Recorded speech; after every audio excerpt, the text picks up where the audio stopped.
Você estudou os caminhos de evolução estelar para estrelas de diferentes massas iniciais. Agora, precisamos conseguir fazer uma síntese desse estudo, de modo que você consiga de fato visualizar as fases da vida de uma estrela e como ocorre a passagem de uma fase para outra. Essa visualização de um processo físico é o que a gente chama de modelagem física. É um tipo de paisagem mental que fazemos de um fenômeno. Sempre que somos remetidos ao fenômeno, podemos puxar da nossa memória essa paisagem, esse modelo físico sobre o que acontece. E isso nos ajuda a analisar as situações e as informações com que nos deparamos.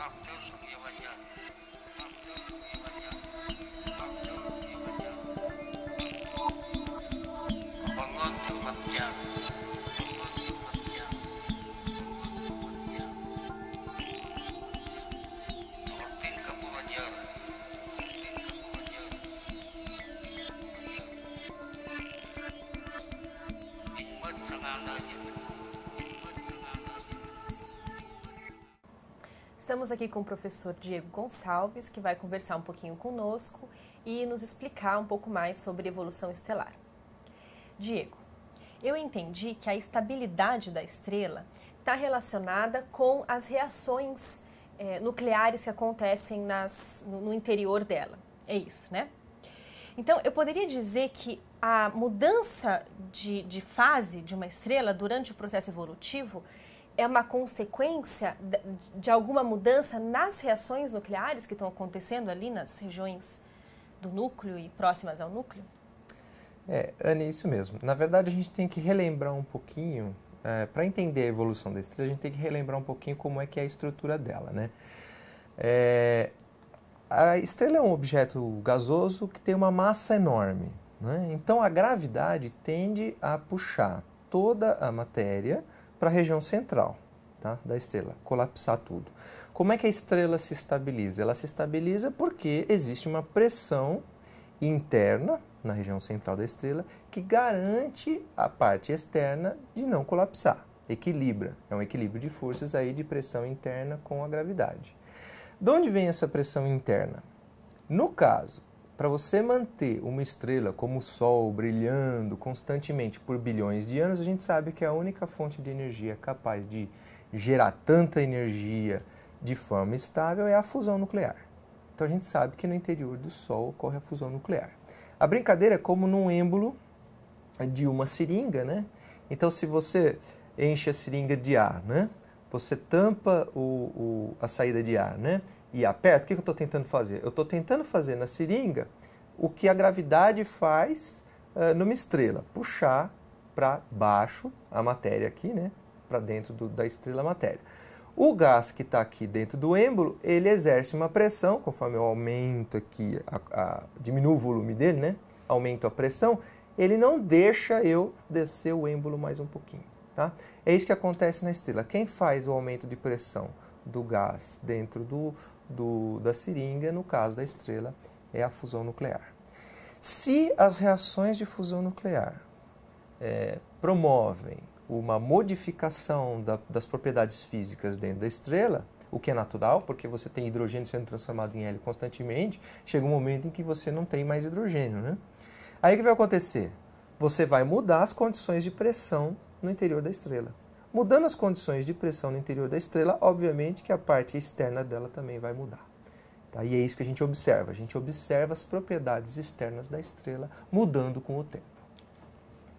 Certo. Então, agora, como que eu poderia fazer um modelo físico disso, né? Uma paisagem mental aqui na minha cabeça? Então, digamos assim, eu sou um ET ou tenho uma natureza fantasmagórica aí que me permite ver as reações nucleares, as partículas subatômicas e toda essa estrutura no nível atômico da matéria.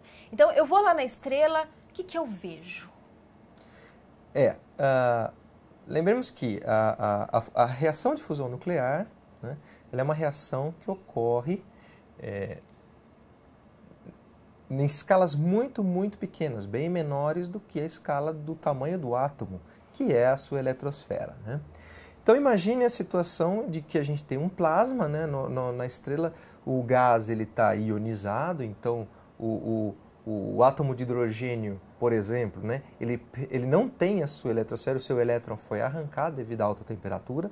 Então você tem, por exemplo, o núcleo, que é basicamente um próton apenas, né, no caso do hidrogênio mais leve, é apenas um próton. Tá? E ele está lá colidindo, eles estão colidindo normalmente, como ocorre num gás. Tá? Geralmente, o que você tem a uma temperatura relativamente pequena é dois prótons indo frontalmente para uma colisão. Tá? Existe, como eles têm carga elétrica positiva, existe uma força repulsiva elétrica entre eles. Então, esses prótons eles estão em rota de colisão, mas devido à força repulsiva elétrica, eles vão freando e começam a se afastar. Tá? Esse é o procedimento normal.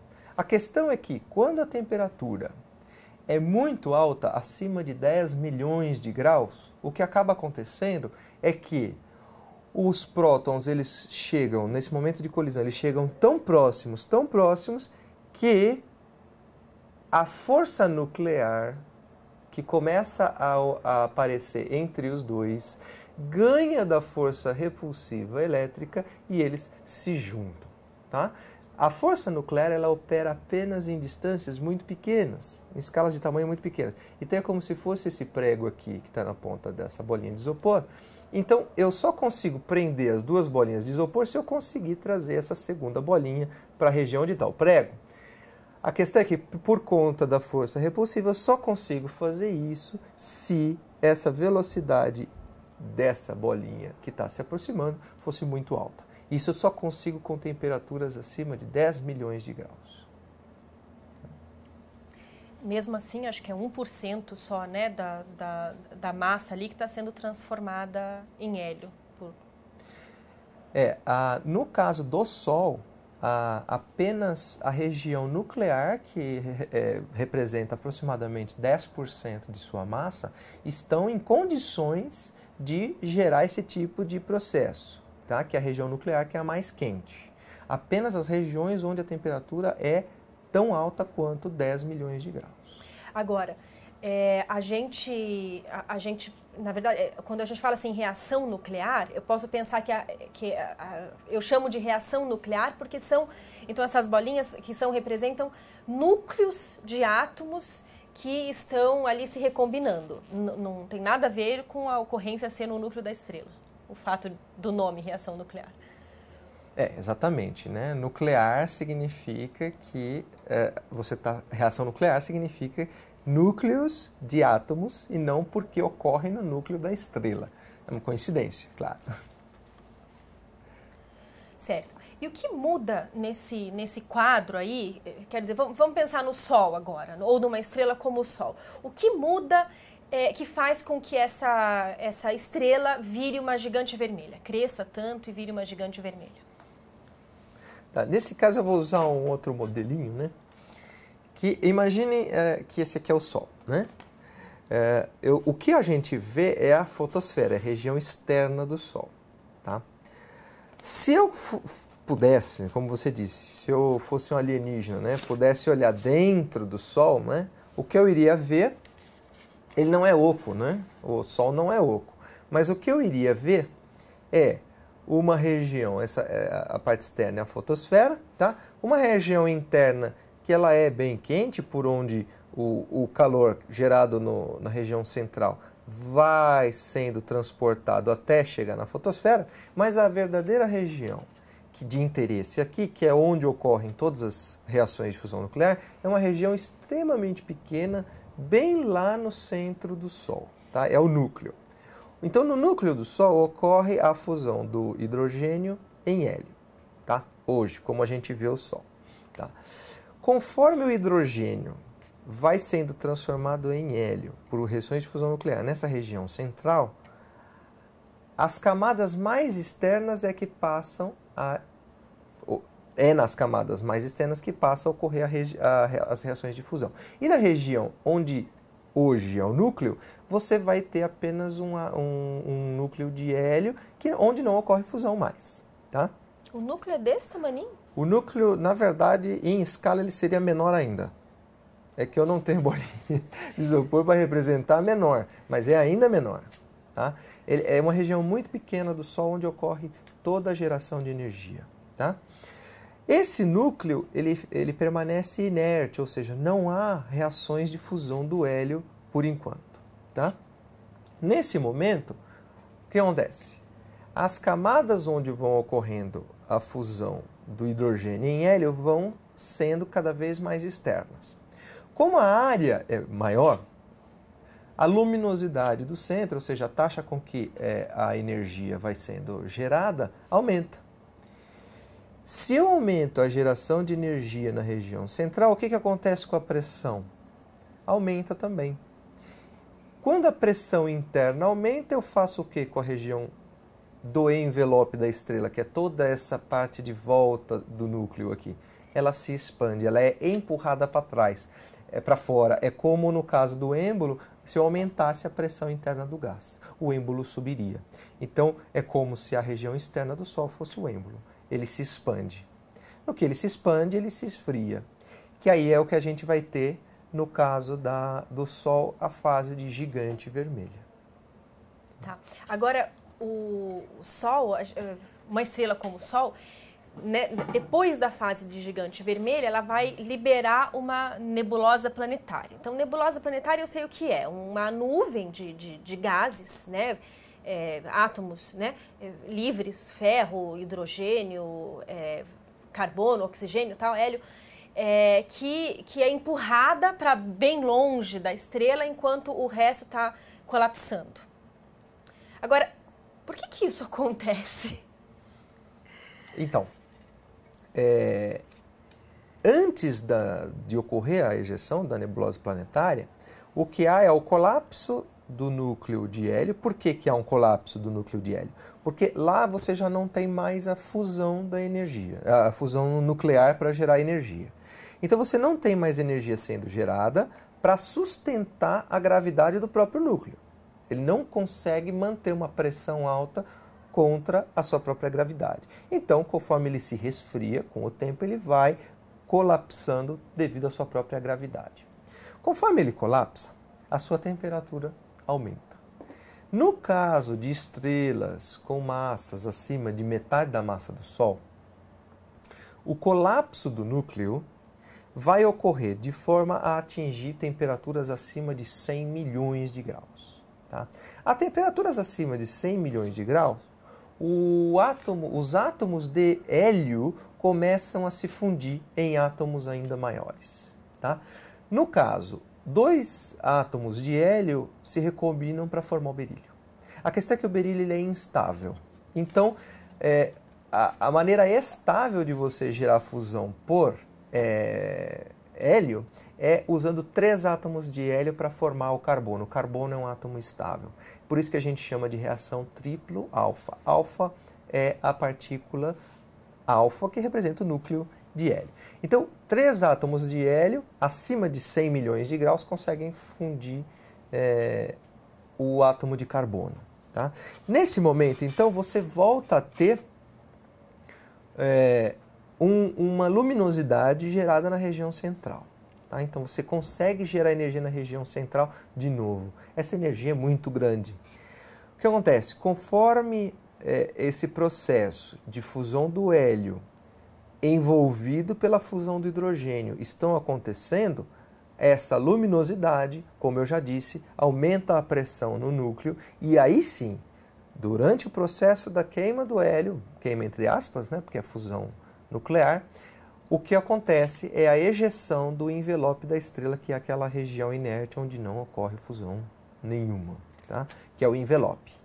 Então, é só nessa fase, quando ocorre a fusão do hélio em átomos de carbono, é que você vai ter a ejeção do envelope. Esse envelope vai se expandir até distâncias até de 1 ano-luz de tamanho, né? Formando o que a gente vê como a nebulosa planetária. Tá. Deixa eu ver se eu entendi. Quer dizer, o núcleo, o interior do núcleo, a luz produz a pressão, digamos, de radiação, né? Produzida nesse interior é que vai empurrar esse envelope para o exterior. Resumidamente, sim. Você tem muita energia sendo liberada pelo Agora, núcleo. Antes desse colapso, tem estágios intermediários. Quer dizer, tem o estágio de gigante vermelha, a gente vê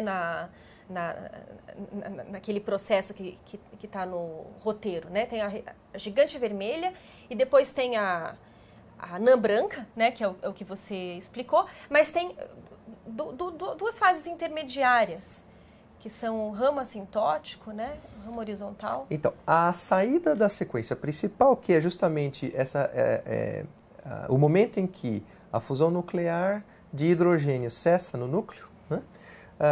A estrela passa ao ramo das gigantes, né? O Sol vai passar por essa fase. Quando ocorre o chamado flash do hélio, que é o momento em que o núcleo vai colapsar, chegar aos 100 milhões de graus, e aí começa, né, a fusão do hélio em carbono, a estrela entra numa nova fase de estabilidade que é o chamado ramo horizontal. Tá? Então a estrela passa alguns milhões de anos no ramo horizontal. Depois que termina, né, a fusão nuclear do hélio em carbono na região central, e isso começa a se expandir para as camadas mais externas, é que você vai ter a ejeção, que é o ramo assintótico, e aí você vai ter a ejeção do envelope para a formação da nebulosa planetária. O envelope forma a nebulosa planetária e aquele caroço, aquele núcleozinho de carbono e oxigênio, porque também ocorre um pouquinho de fusão de carbono mais hélio para formar o oxigênio. Então, nesse momento em que você tem o núcleozinho de carbono e oxigênio lá no centro e esse envelope ejetado, você vai ter a nebulosa planetária, que é esse envelope ejetado, e o núcleozinho compacto e inerte forma a chamada anã branca. Bom, eu não vou perguntar sobre as estrelas de nêutrons, porque a gente tem um vídeo sobre elas, mas então eu quero saber um pouco sobre a evolução das estrelas supermassivas, aquelas de 50 ou 100 massas solares, né? Então, o nosso esquema diz que elas vão evoluir para uma estrela chamada Wolf-Rayet. O que é isso? E depois elas vão terminar numa entidade chamada buraco negro. Explica para nós. A diferença toda entre a evolução de uma estrela de baixa massa e a evolução de uma estrela de alta massa está relacionada justamente com aquela briga entre gravidade e a pressão interna. Tá? A gente viu que no caso de uma estrela do tipo do Sol, até 8 massas solares, aquele núcleo de carbono ele permanece inerte e a energia liberada por essas camadas mais internas, pela região nuclear, são responsáveis por uma pressão tão grande que a gravidade não prende mais a região externa, o chamado envelope. O envelope é ejetado como uma nebulosa planetária. Quando a estrela tem mais ou menos 8, isso varia um pouco, tem uma incerteza aí, de 8 até mais, até 120, 130, até modelagem, né, permite isso, massas solares, você tem uma gravidade que mantém o envelope preso à estrela gravitacionalmente, tá? Mesmo nessa fase de fusão do hélio em carbono e oxigênio. Tá? O que acontece então depois que você faz esse núcleo de carbono e oxigênio? Ele vai sofrer um resfriamento e um colapso, exatamente como aconteceu com o núcleo de hélio, que a gente explicou sobre o núcleo de hélio. Eventualmente ele vai chegar a temperaturas tão altas que vai começar a ocorrer também a fusão ou por captura de átomos de hélio ou fusões diretas entre átomos de carbono para formar elementos muito mais pesados, como por exemplo o silício até o ferro, que é o limite da fusão nuclear. Tá? Até o ferro você faz a fusão nuclear. Então, essas estrelas de alta massa passam por estágios evolutivos que as estrelas de baixa massa não vão passar. Tá? Um dos estágios evolutivos das estrelas de alta massa é a fase Wolf-Rayet. Né? O que é a fase Wolf-Rayet? É uma fase em que grande parte da massa da estrela está sendo perdida em forma de vento. Mas é um vento mais contínuo do que no caso da ejeção de uma nebulosa planetária. O vento é tão massivo que o que a gente consegue enxergar, que é a fotosfera da estrela, a fotosfera de uma estrela Wolf-Rayet, é o próprio vento, de tão denso que ele é. É a diferença, por exemplo, entre uma neblina e uma nuvem, né? Ambos são vapor de água, só que um é opaco, o outro não é, né? A nuvem é opaca e a névoa, até uma distância curta aqui, né? Uma neblina, até uma distância curta, não é opaca, né? Essa é a diferença entre o vento da Wolf-Rayet e os ventos, por exemplo, no caso do vento solar. Tá? É a densidade. A taxa de perda de massa de uma Wolf-Rayet é de uma massa solar, ela perde uma massa solar a cada 10 mil anos. É muita coisa. Tá? Então essa é a diferença. Eventualmente, no fim desse estágio evolutivo, né, você vai ter o núcleo de ferro, tá? Em camadas sequentes a esse núcleo de ferro, subsequentes a esse núcleo de ferro, você vai ter diferentes processos de fusão ocorrendo, né, até chegar na última camada onde está ocorrendo a fusão ainda do hidrogênio, só que bem longe do núcleo agora, numa camada bem mais externa, né, e ocorre o colapso do núcleo de ferro. Tá? Nesse momento, então, você vai ter, para estrelas muito massivas, a supernova, o evento supernova. Tá?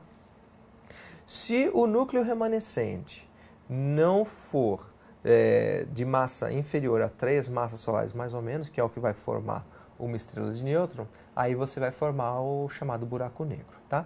Esse tipo de supernova é o que a gente chama de supernova tipo 2, ou tipo 1b, ou tipo 1c. A de tipo 1a é um outro processo que ocorre em sistemas binários. Tá? Todas as explosões de supernova em estrelas de alta massa geram ou uma estrela de nêutrons ou um buraco negro e o resto do envelope é ejetado no meio interestelar. Tá? Agora, em escala de tempo, quanto tempo demora para ocorrer esse colapso e ocorrer essa ejeção seja da nebulosa planetária e tal? As escalas de tempo dependem muito da massa do objeto. Tá? Estrelas como o Sol vivem cerca de 10 bilhões de anos naquele estágio mais estável que é o da fusão do hidrogênio em hélio. Tá? Na saída para o ramo das gigantes, você vai ter algumas dezenas de milhares de anos, passa-se alguma ordem de milhão de anos no ramo horizontal e a ejeção da nebulosa planetária até o seu total resfriamento da estrutura nebular da ordem de dezenas de milhares de anos também. Tá? A anã branca, para se resfriar, demora bem mais, são milhões de anos. Né?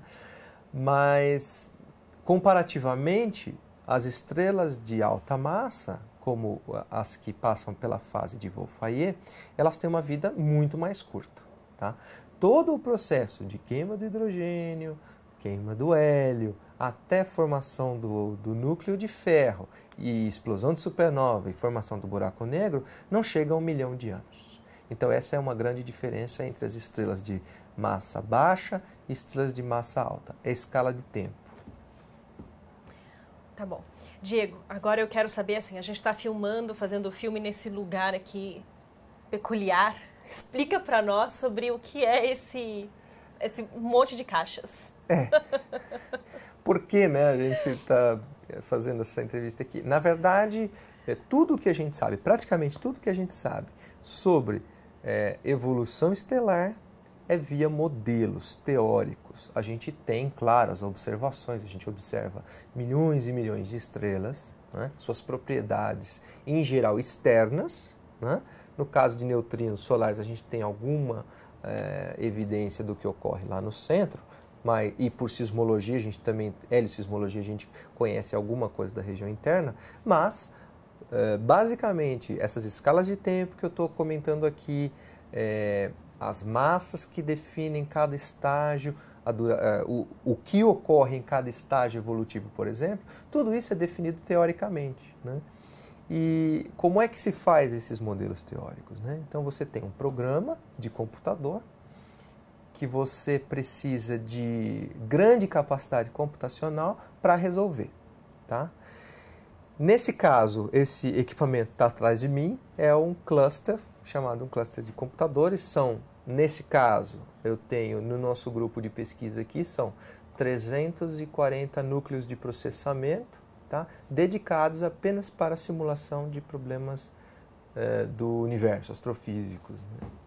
E então, você acha que você consegue... Esse barulho, então, todo vem daí, né? Esse barulho de fundo aqui do vídeo. E vai piorar quando então, eu ligar. Você pode ligar todos os equipamentos para a gente dar uma olhada? O que é isso aí? Vamos ligar.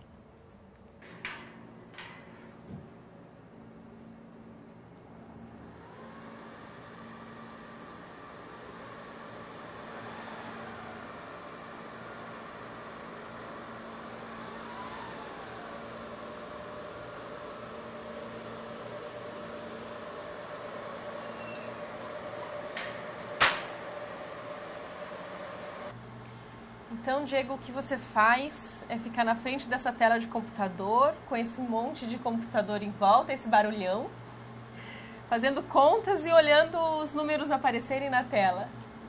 Nada muito romântico para um astrônomo, né? Não, é interessante, porque a gente acha que vocês vão ficar lá nos observatórios, trabalhar de noite e tal. Na verdade, a maioria dos astrônomos hoje trabalha desse jeito, na frente do computador, né? No caso dos teóricos, a gente fica resolvendo equações que não tem solução no papel e caneta, né? Aí, então a gente usa esse tipo de código numérico, né? Uma linguagem de programação, para resolver numericamente essas equações. Por isso que a gente precisa desses computadores todos. Legal, né, gente? Diego, muito obrigada pela sua participação aqui conosco. Espero que vocês tenham aproveitado também. E demais perguntas, informações, dúvidas, curiosidades, a gente conversa pelo fórum. Até mais. Bons estudos.